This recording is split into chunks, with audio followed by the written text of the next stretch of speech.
Tonight's book is Noah's Ark. I hope you enjoy it. Let's get started. Long ago, when the world was new, there lived a man named Noah. Noah lived in peace and happiness with his family. God saw this and was very pleased. God also saw that other people on the earth were selfish and cruel to each other. God said to Noah, I am going to flood the earth and destroy everything on it, except for you and your family, and 2 of each kind of animal. It will rain for 40 days and 40 nights. To save yourself, you must build an ark. Build it 3 stories high with many rooms.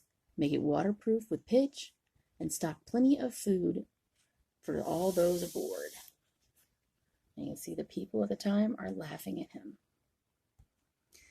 When they had finished the ark, Noah and his sons and their wives searched for 2 of every kind of animal, every beast that walked and every bird that flew, every snake that crawled, toad that hopped, lizard that crept. Sometimes it was an almost impossible task. All the animals were put in pens beside the ark. Noah's pasture looked like a zoo, but it was much bigger than any zoo that you've ever seen. Look at all those animals. Noah and his family also gathered enough food for many months, hay for horses, grain for cattle, and meat for lions and tigers. There was even a pile of carrots for the rabbits and plenty of sweet clover for the honeybees. Then in marched the animals 2 by 2, the long-necked giraffe and the kangaroo, the walrus and the wallaby too, up the ramp 2 by 2. Up the ramp flipped 2 slippery eels, and after them came 2 electric eels, badger and beaver, bear and gnu, up the ramp 2 by 2. And when all the animals, Noah and his wife and his sons and their wives were safely inside, the ark door was shut tight.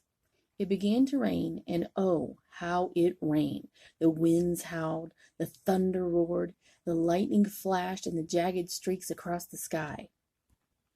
The ark began to float in the rising water. After a while, the mountain peaks disappeared from sight. All life was destroyed except for Noah's family and the animals on the ark.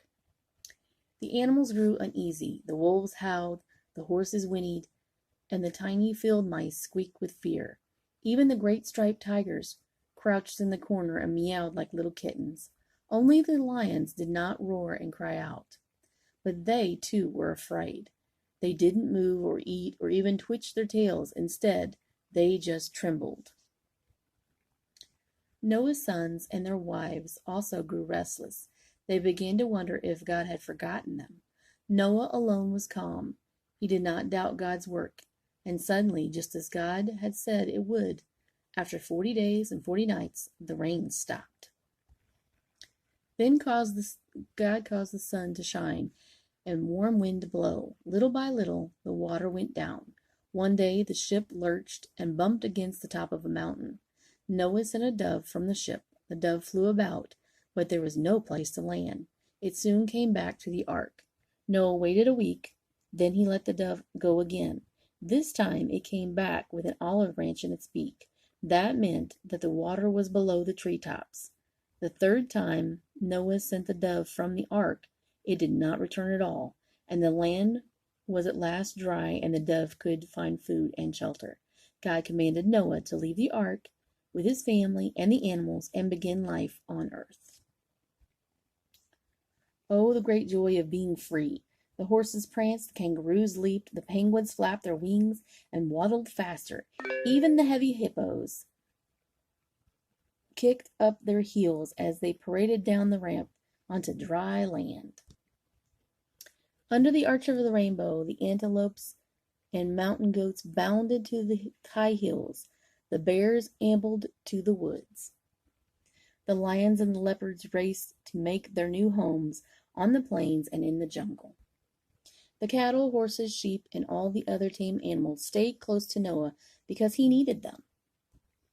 The first thing Noah did was to build an altar where he and his family thanked God for saving them from the flood.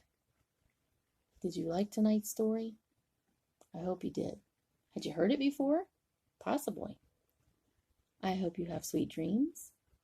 I hope that you've brushed your teeth and said your prayers. And I hope that you know that Grandma loves you. Until the next story, sweet dreams.